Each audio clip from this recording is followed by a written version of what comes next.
and with me in studio is William Okech, and basically we're looking at some of those stories making headlines before we look at what we have on the dailies as well.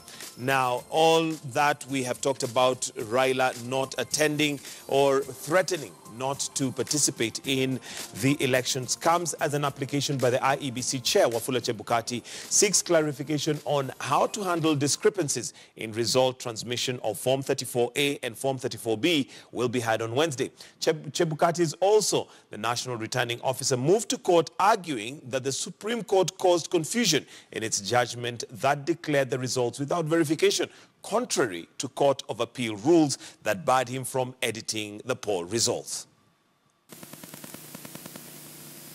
The Supreme Court's landmark ruling nullifying President Uhuru Kenyatta's election victory left the IEBC with a legal dilemma that has the chairman back in court over the elections. Why does this court want the national returning officer to verify 34A's against 34B? In its ruling, the Supreme Court noted that the IEBC had declared presidential election results which did not add up without verifying them. Chebukati, the national returning officer, through his lawyers, argues that the Supreme Court's position was in conflict with the Court of Appeal's ruling in a case by Maina Kiai, which stated that the election results collated at the constituency level are final. We wanted clarification as to whether the national returning officer must verify the accuracy. Chebukati's application seeking clarification also saw judges seek clarity on Mwite's submission. I had a difficulty myself. The questions that you're asking in 2A and 2B are not questions of correction. There's nothing to correct in 2A or 2B. It's clarification. So why then the question of the word correction? Up till now, I honestly do not know where the problem is. Maina Kiai said, don't touch, don't move a comma, don't do anything. Did we say touch, move a comma, change figures? Did we say that in our judgment? Yes. Where is the problem? The lawyers argue that the court in its directions was not exhaustive and did not give direction on how the IEBC chairman should handle discrepancies in election results. Forms 34A from all polling stations are collated to make up Forms 34B at the constituency level, which are tallied to Form 34C, which is used to declare the presidential election winner. So that the question that we are then asking is, if at the end of the verification, it turns out that there is a discrepancy between those two, what is he then required to do? 5 judges of the Supreme Court have ordered Chebukati to file his submissions by close of business on Monday. Other parties are required to file their submissions by Tuesday before they return to court over the matter, whose hearing will commence on Wednesday, exactly 2 weeks to the repeat presidential poll. Rita Tinina, KTN News. All right, and that's a story that has been well covered by, well, the major dailies on The Standard. We have it on page 6, and it is headlined, Supreme Court admits IEBC forms application. So that's what we have on The Standard. If we look at The Nation, you have the same story on page 2, which is Maraga to Mwite.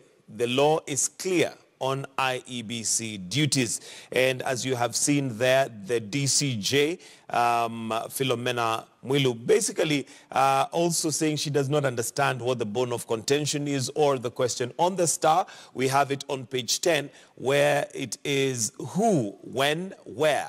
Mwilu and Mwite trade words over IEBC case. But let me bring you in, William Okech, as an advocate of the High Court. First, what is it that Mwite was seeking to get clarity on?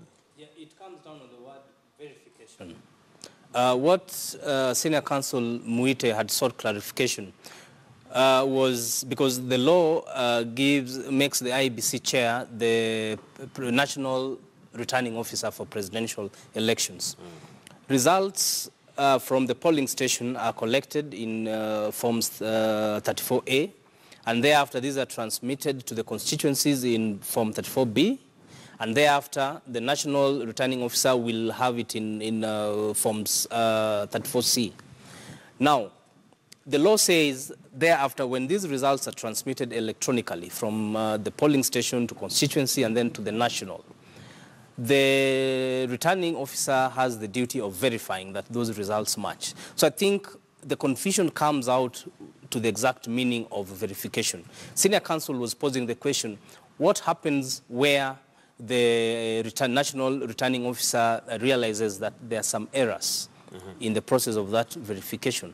What then happens? But legally speaking, strictly speaking, the form of verification that applies here is for the returning officer to verify that the results which have been transmitted electronically do match and confirm the ones on the scanned forms. Correct. Because there are those results which are transmitted electronically through SMS, and they are the actual form which is scanned, and thereafter it is relayed. So those two, they have to tally. In the judgment of the Supreme Court, the issue was some of the results were just being transmitted and relayed without them being cross-checked against the scanned forms. That was the issue. In the words of the DCJ, the Deputy Chief Justice, she's very clear. The case of Maina Kiai still holds the Court of Appeal ruling.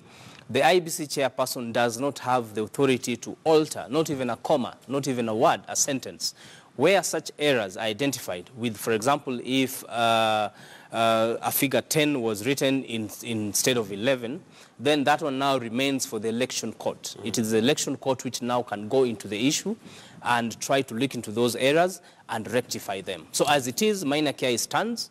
IEBC chairperson cannot add a comma, cannot remove a comma. The verification which he has to play is to make sure that the results which have been transmitted on SMS tally and correspond with the ones on the scanned electronic